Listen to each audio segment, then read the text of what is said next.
var det etter hjertelig velkommen til disse adventsløttene ur Sunnhetsdagen. Sangene som ditt hørte å begynne vidt, her var det tittene opp til jøleløttene i fjør. Og i dag det 4. søndag i advent, så vi begynner vi å tendre adventskransen. Så en sånn dag så slipper også spaten å tendre adventskrans. Og i dag det bare Hanna som vinnere her.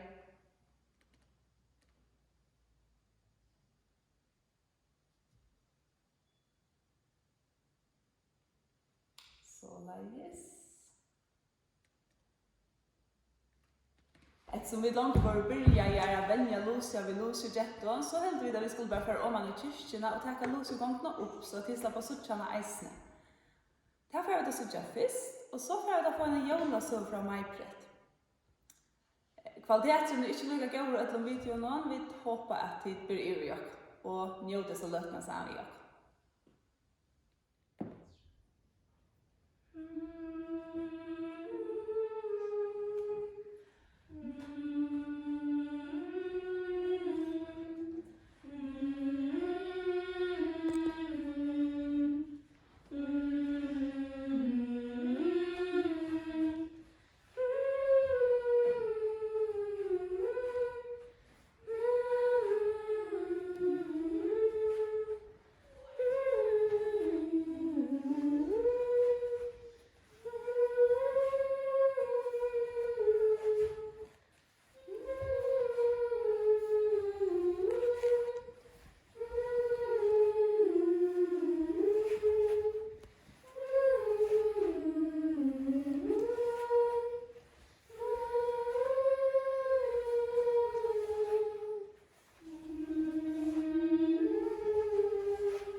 nu det kjøtt julaften.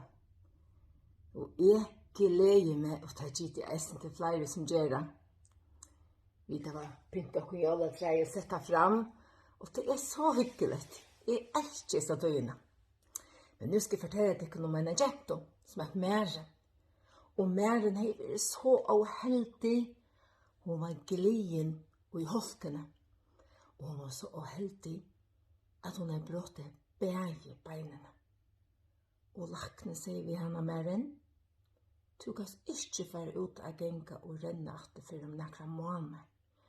Du må faktisk, hvis du skal røre det, sitter du i en rullestål. Du beinet må ikke trekke ned.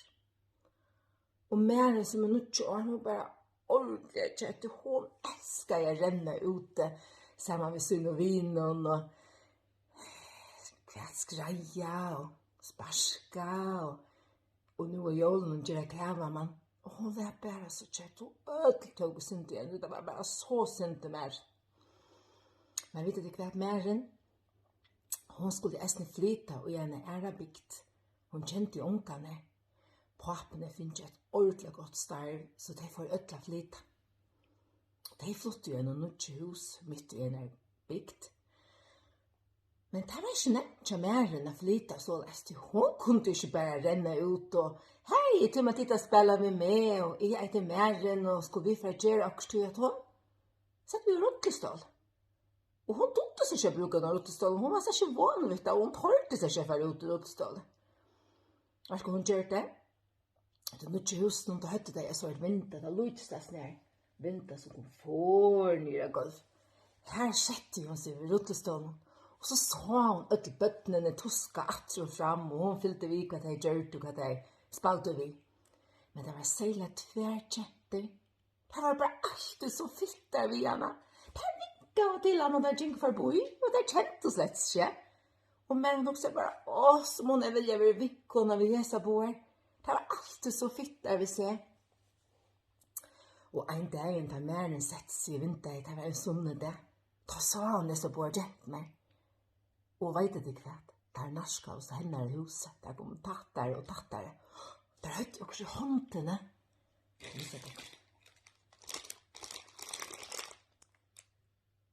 Og der bekka og på at Mæren.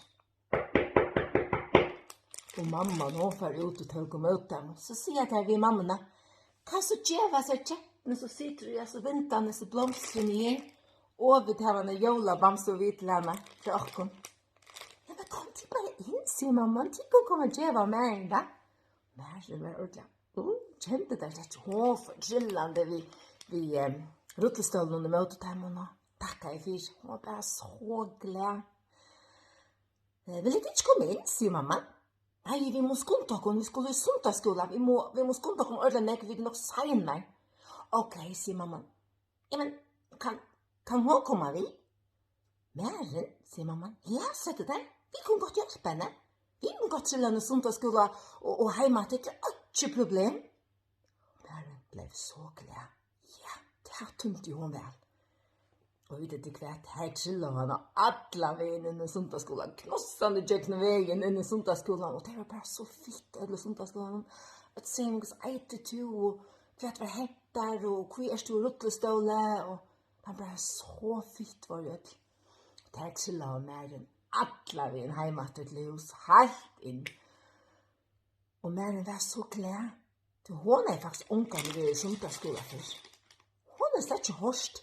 At Jesus er okkara beste viner, og til hon er ensamme, så kan hun bare bia til han, og han er omsorgen for jokken. Hun pleier ikke å komme som hun hører om Jesus, men hun visste godt vi ville gjøre. Men det er bare så som hun har lært i skolen. Og hun var så glad, og videre til hvert mamman, og hun sier, vet du, kom at ikke bare inn. Du er og Mæren vet at lokkene for å bæka. Og det her bor til at ofte jenter til elsker bæka. Det her bor sette beina ved. Og videre til hvert enda vi at her bæka og nekva som er kakekoner, og der pynta og kakekoner vi smarstes og rundt om hentet vi. Og hørte det bare så honalett. Og da Mæren skulle for skolen til hun slapp jo ena for rullestålen. Det var slett ikke som ena for skolen. Hun kjente jo terboer og bøttningen i sundagsskolen. Det var slett ikke ringt. Jeg hadde en søva vært så fint. Du vet ikke hva, vi kunne godt lære oss av oss ned. Titt og jeg. At man kan godt hjelpe her som man er. Det er ikke alltid folk sier. Jeg har bruk for hjelp, eller er øyelig ensammel. Det er ikke ofte folk sier det. Men som vi gjør det ganske. Og så som man ser man det ganske. Så er det så viktig at vi ikke hva vi er, og vi kan kunne hjelpe omkring og glede omkring. Og hvis det er sin smæge, så kan man godt gjøre dem bare blomster, eller kvitta til deg og sånn at det skal så jævla lite til. Men jeg vil ikke tykke ødlom enn en gledelig jul, og jeg håper vi så ikke skjøtte sånn det skal være natt. Bye.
Så er vi nesten kommet til endan.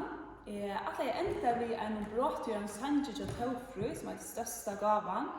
Du ser at vi har regler som alltid fengar med av jorden, og i de neste versene. At vi kunne høyast omstøver til å fjolka om. Og det er akkurat som vi hørte i søvende, så kunne vi være vidt til at fjolka om, latta om, glia omkran av jorden. Og ta vågni er at vi ødfæra er røyna gjerra bæg bøtten og vaksen. Det er ordentlig nett av fjolka om tja okra nærmast og syskjon, foreldron.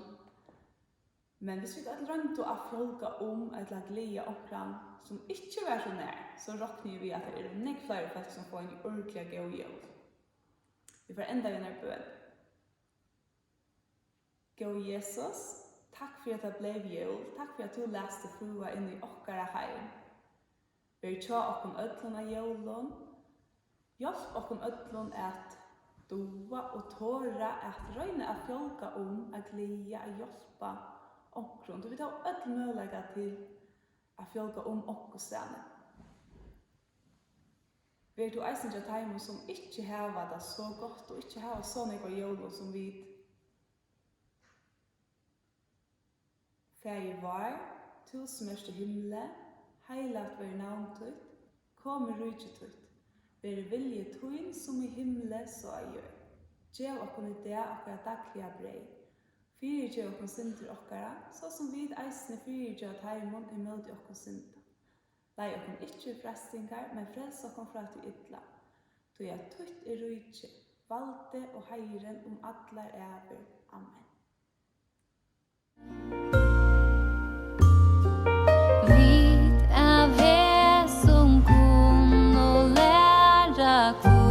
Vi